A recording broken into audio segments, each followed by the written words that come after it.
laugh and explain to people who are big book fans, they say I'm very loyal to the books, you know, as though if they liked the show, then this would be some sort of betrayal of me or the book or something. We all love these stories. We're lucky that they transferred across from Diana's books. The biggest question on doing an adaptation is what do you change during the adaptation process? So we needed to sort of debate over and over everything from the big story questions all the way down to individual lines and moments. You know, for the book readers, we want to keep you on your toes. We want to surprise people. Are you all right? They deserve to be sort of given a little icing on the cake. It can't possibly be a literal rendition for any book, even a small book, let alone something the size of mine. But I think they've done a wonderful job with the adaptation. The idea when we set up the writer's room was to fill it half with fans and half with people who'd never read the books, because I felt that the fundamental question in the room over and over again was going to be, what do you keep and what do you change from the books?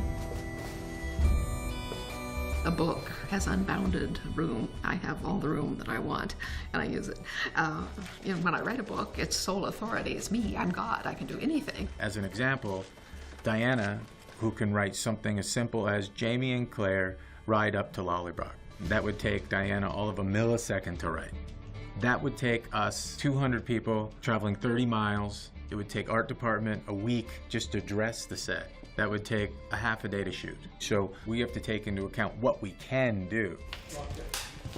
But more than that, it has to do with the actual structure of television. Each episode has to have its own dramatic arc. It has to start with, you know, a problematical situation, go through a certain amount of conflict, and land. Maybe not with the resolution of the problem, but in a place that makes people want to tune in the next week. What we would do is we would have the writer's assistants break down the book into discrete chapters and then scenes within the chapters.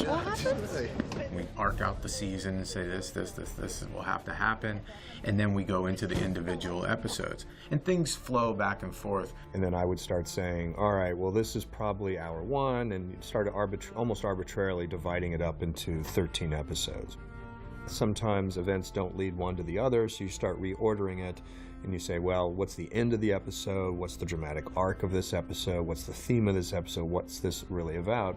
The trick is always, no matter what changes you make in the book, that you always try to get back to the same place, because the next episode needs to still be on track.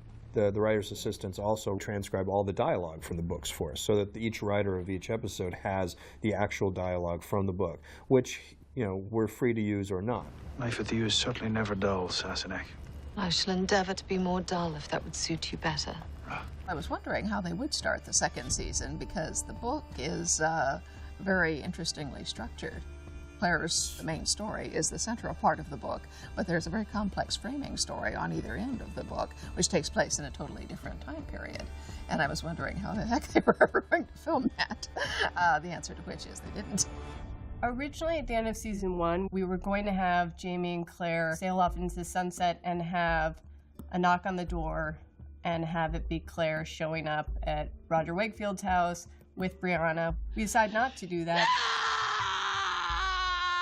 We opened in the 1940s with Claire returning to the 20th century, basically after all the subsequent events of season 2 have already taken place. So we're really sort of framing it with, it's a giant flashback for the entire season. He was gone.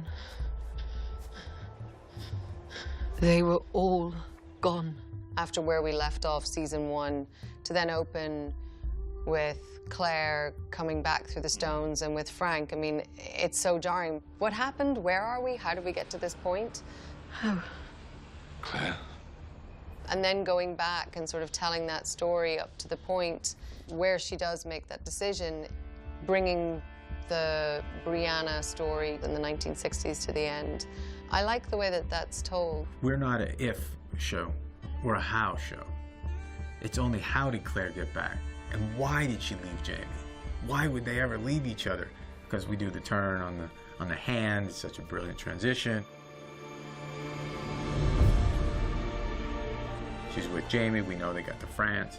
One of the principles of adaptation of something very complex, like a huge book that has, you know, multiple layers and storylines and references and cross-currents of time, it has to be simplified. I, as his emissary, unite the clans and restore a Catholic to the throne.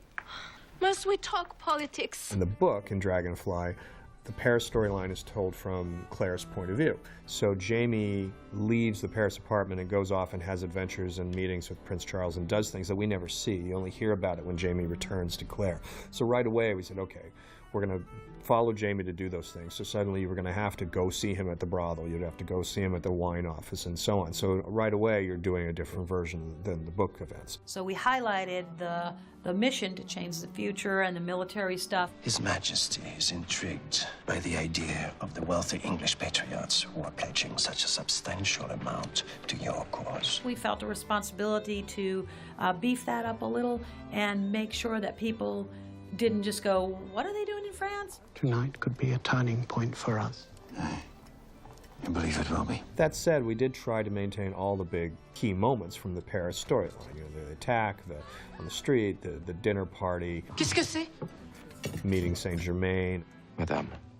Master Raymond, King Louis, and going to Versailles. And we kind of knew what the big moments were, and we just tried to figure out how we could get to all those big moments while making the big political story understandable to the audience and maintaining sort of a coherent, dramatic through line week to week. Throughout the books, there are major tent poles that we almost know we have to do, because it wouldn't be Outlander without those. But there are other, I guess you would call them support lines to this tent that we feel like sometimes we can make adjustments to that. We always want to tell the Outlander story, the Jamie and Claire story of it all. It's just sometimes we take a different path to get to the same place. Leary. We brought back Leary because our version of Leary is a little different than the book version. In year one, in the show, Leary, directly implicates Claire as being a witch. She actually testifies at the trial. She tells Claire that she'll dance on her ashes. It's a much stronger, more provocative role than she played in the book. The book, Jamie doesn't know.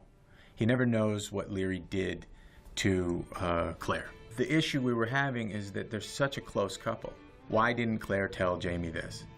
Before we go, there's something that I need you to do for me. And I will say this, it wasn't agreed upon. It wasn't like a unanimous vote, yes, let's go that way. Told to thank you. We felt that for future things in the book that we had to redeem Leary slightly. Oh, Leary. And that was the reason we put her in episode 8, which I think some fans didn't react well to. And at the end, I really pushed to have a little beat where Leary's like, I still want Jamie, just because I think it's important that Leary, while redeemed in some ways, is still kind of a character you love to hate. I hope one day I can also earn your forgiveness, Jamie. And your love. We're always looking for whatever the iconic lines are, or what are the things that the fans remember. Lord, you gave me a rare woman. Sometimes there'll be lines or speeches that don't make it in a certain episode, and we'll actually hold on to them and play them later. Jamie and Claire were in the Abbey in the book in France, and part of Jamie's healing process, he had the speech about, what Jack Randall had done to him, and that he felt like he was naked trying to hide under a blade of grass. It was a very powerful speech, and it was very poetic. Didn't work in where we did Wentworth Prison in season 1, but we always kind of held on to that speech, and we looked for a way to work it back into the storyline, and sure enough, we put it into a speech in season 2. That's where I've been ever since, Claire. Naked. Alone. Trying to hide under a blade of grass. In the book, Jamie and Claire have one last passionate moment in this little crofter's cottage, and then he gets attacked by redcoats, and she runs off and almost gets caught and then goes through the stones. Just due to logistical difficulties, we didn't have that crofter's cottage, so we decided to do it up at the stones. The hand carvings that Claire and Jamie did before she went back through the stones, we decided not to do because there were so many things that were happening up at Craignadown. There was, they had to make love, they had to say goodbye, there were exchanges of gifts. Even though it played beautifully in the book and it was very romantic and poetic, we kind of felt like it was one step too far in the series, so we opted not to do that one. We did shoot 2 alternate endings for the season finale, and in one of them, Claire, upon learning Jamie survives Culloden, she looks at the stones and says, if that's true, then I have to go back. And the alternate to that was having her daughter Brianna realize it and say, you have to go back. We added that originally because we didn't want it to be like Claire so quickly just jumped to, oh, Jamie's alive, I have to go. Because those of us who were parents in the room were a little concerned, like, but would you leave your daughter? I don't think Claire is saying it in the moment in a literal sense. It's just she's overcome with emotion. She's so happy to learn that Jamie survived. She knows as a mother that it's not something that's going to happen quickly or easily, and it's something she's going to need to struggle with also, and that's all fodder for next season.